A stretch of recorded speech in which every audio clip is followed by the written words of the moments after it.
Señor esté con vosotros. Lectura del Santo Evangelio según San Mateo. En aquel tiempo los fariseos, al oír que Jesús había hecho callar a los saduceos, se reunieron en un lugar y uno de ellos, un doctor de la ley, le preguntó para ponerlo a prueba: Maestro, ¿cuál es el mandamiento principal de la ley? Él le dijo: Amarás al Señor tu Dios con todo tu corazón, con toda tu alma, con toda tu mente. Este mandamiento es el principal y primero. El segundo es semejante a él: amarás a tu prójimo como a ti mismo. En estos dos mandamientos se sostienen toda la ley y los profetas. Palabra del Señor.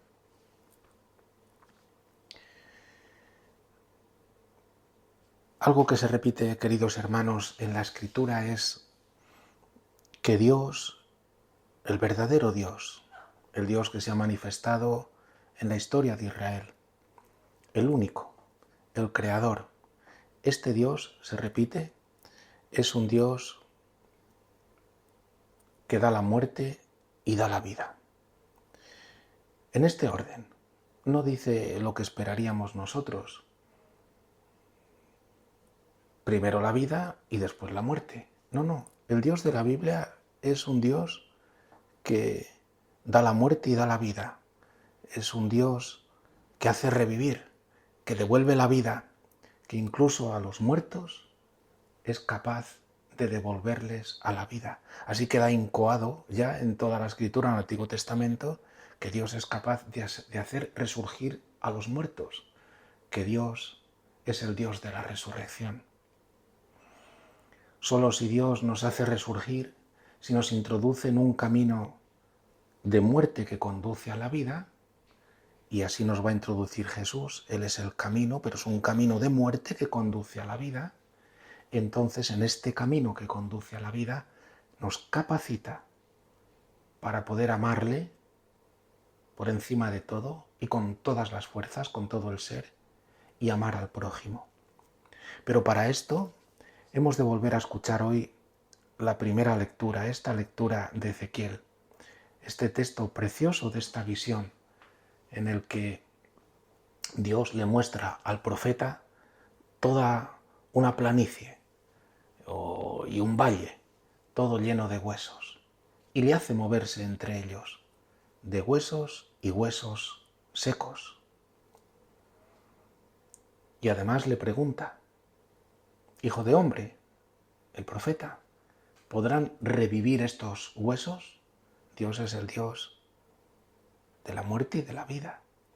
Y el profeta no es como nosotros, que inmediatamente y espontáneamente habríamos respondido no, sino que el profeta, que está delante de Dios, que es el Dios de la vida y el Dios omnipotente, dice: Señor Dios mío, tú lo sabes. Esto es muy importante para todos nosotros, porque si bien este texto, como el mismo profeta nos lo transmite a través de la luz que Dios le da: Hijo de hombre, estos huesos son la entera casa de Israel. En el contexto de aquel momento, Ezequiel se encuentra en el exilio en Babilonia. El reino del norte, Israel ha desaparecido con las 10 tribus debido a la potencia siria.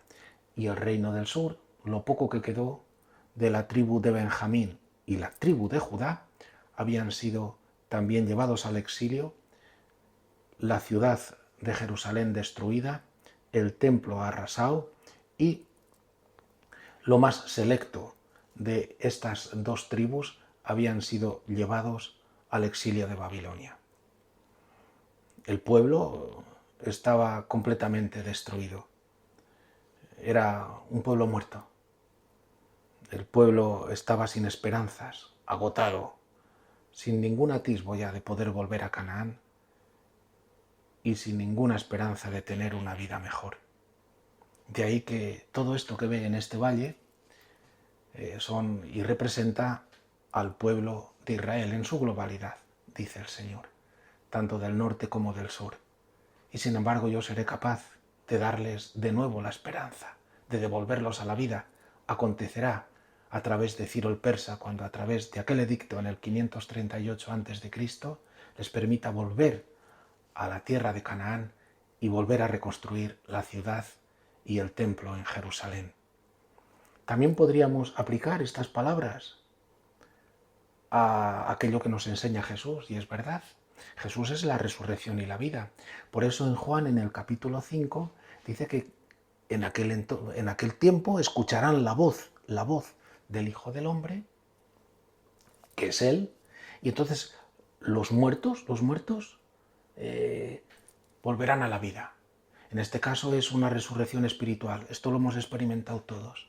Escuchando a Jesús, recibimos de Él la vida, porque nos perdona, nos devuelve la esperanza verdaderamente de una vida en Dios, y nos devuelve la esperanza del cielo, nos introduce en un camino que conduce hacia la vida eterna.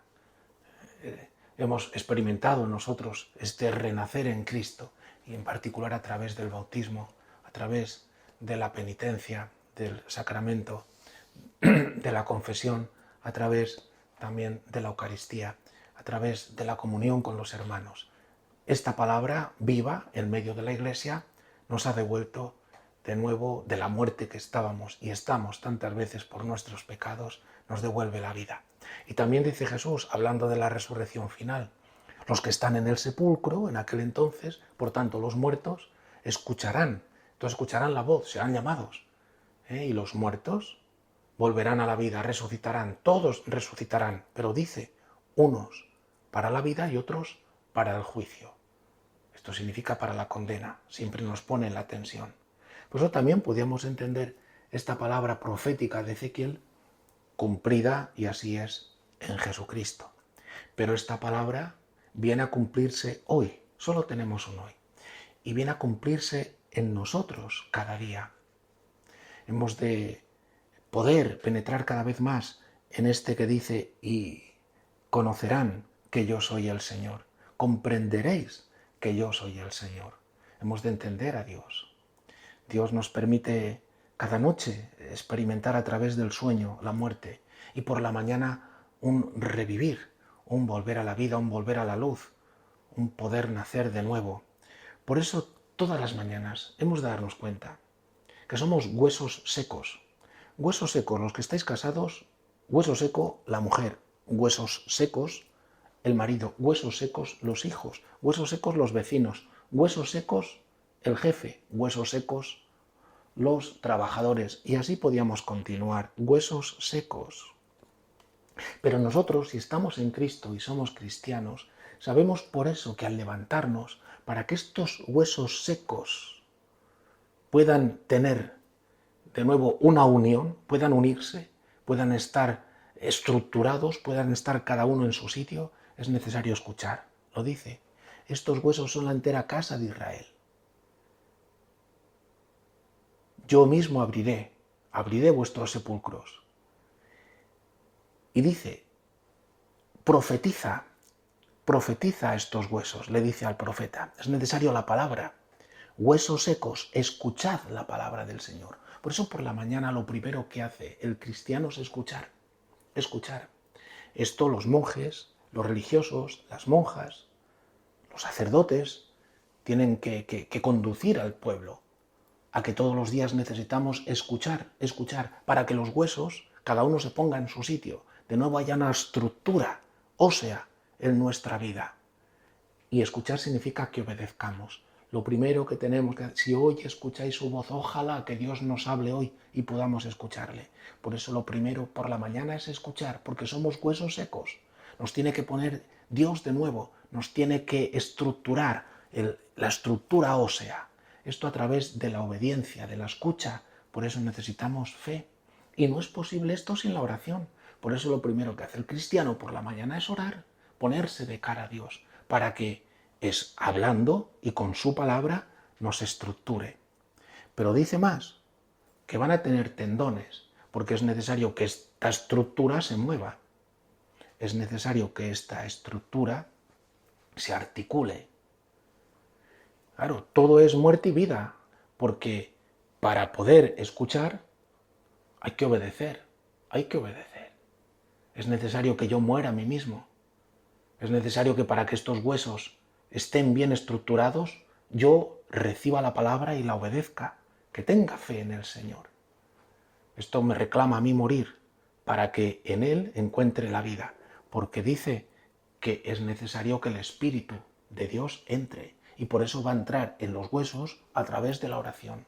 Pero así continúa, los tendones, la articulación, y para que los tendones muevan y el cuerpo se mueva armónicamente, es necesario que el corazón sea de una pieza, es necesario que sea casto, es necesario que ya desde por la mañana renuncie a la idolatría. Los ídolos me van a romper, van a hacer que los tendones no funcionen, que mi vida esté desarmonizada, que esté dividido y me mueva por todo lo que me piden, todas mis pasiones, por todo lo que me ofrece el mundo, por todas las insidias del mal. Es necesario que por la mañana mantenga mi corazón entero en el temor de Dios. Y para esto, el Señor, que me llama a la esperanza en Él, me llama a la unidad en Él, me pide que ayune de todo aquello que me separa de Él. Me pide el don de la castidad. Y si a un religioso, a una monja, a un monje, a un sacerdote, le pide prácticamente como un voto de castidad que tiene que combatirlo, tiene que entregarse, a todos en el estado que estamos y siendo cristianos, se nos pide aunar nuestro corazón siendo puro, unido exclusivamente. Por eso amarás al Señor tu Dios. En este caso nos unimos plenamente al Señor con todo el corazón cada día, un día. Ahí estarán los tendones, articularán, juntarán los huesos, unirán con la musculatura, nos conducirán, porque Dios está recreándonos, cada día nos recrea, nos llama así a esta esperanza, nos da la virtud de la esperanza. Y dice que la carne, porque el Señor nos embellece. El Señor no se conforma solamente con poner tendones o con poner una estructura ósea en nuestra vida, nos embellece. Vamos, y somos hijos de Dios. Y la belleza que habla aquí de la carne, de esta piel que nos cubre, que nos recubre, para esto es necesario que seamos pobres. Todo lo contrario de lo que pensamos. Pensamos que la riqueza del mundo, la hermosura que el mundo nos ofrece y que a veces el aspecto representa es la verdadera hermosura, ¿no? Dios habla de belleza. Nos va a dar un cuerpo glorioso como el de su Hijo. Por eso la verdadera belleza que se manifestará en la carne es la belleza que se da en un corazón desprendido, en un corazón que se entrega, es la caridad. Es el desprendernos, la limosna. Es el saber que dándome recibo todo. Por eso es posible amar al prójimo como a ti mismo. Ámalo. No te cierres. No seas codicioso. Deja que yo te embellezca y te cubra, te embellezca a través de los dones de mi amor. Ponga en ti la verdadera carne, que es la carne gloriosa de mi Hijo, que se manifiesta en su amor infinito y en su amor omnipotente. Así es como nos dice hoy, que todos los días estamos invitados a que el Señor nos recomponga con esta estructura ósea, que ponga en nosotros armonía con estos tendones, que nos embellezca con el don de la caridad. Nos ofrece la fe, la esperanza y la caridad. Nos pide que nosotros muramos, que respondamos, porque si no el Espíritu no entra en nosotros. Nos pide la oración, nos pide el ayuno, nos pide la limosna, ser generosos, practicar la caridad. Palabra de Dios y Espíritu de Dios. Palabra de Dios acogida. Palabra de Dios que nos ilumina, nos orienta, nos estructura. Y un Espíritu de Dios que se asienta en nosotros y nos mueve y nos impulsa en la medida en que somos dóciles a esa palabra, en la medida en que la asumimos respondiendo a ella. Y así en nuestra vida se da lo que dice Jesús. Vivirán, escucharán mi voz y vivirán. Damos cuenta que ahí en nuestra vida aparece el gran don del Espíritu Santo en el que Cristo viene a morar en nuestros corazones y nos da la vida eterna, la vida espiritual.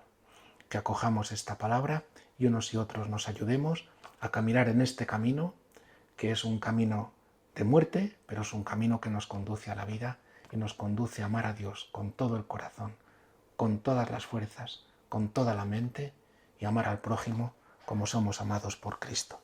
Que así sea.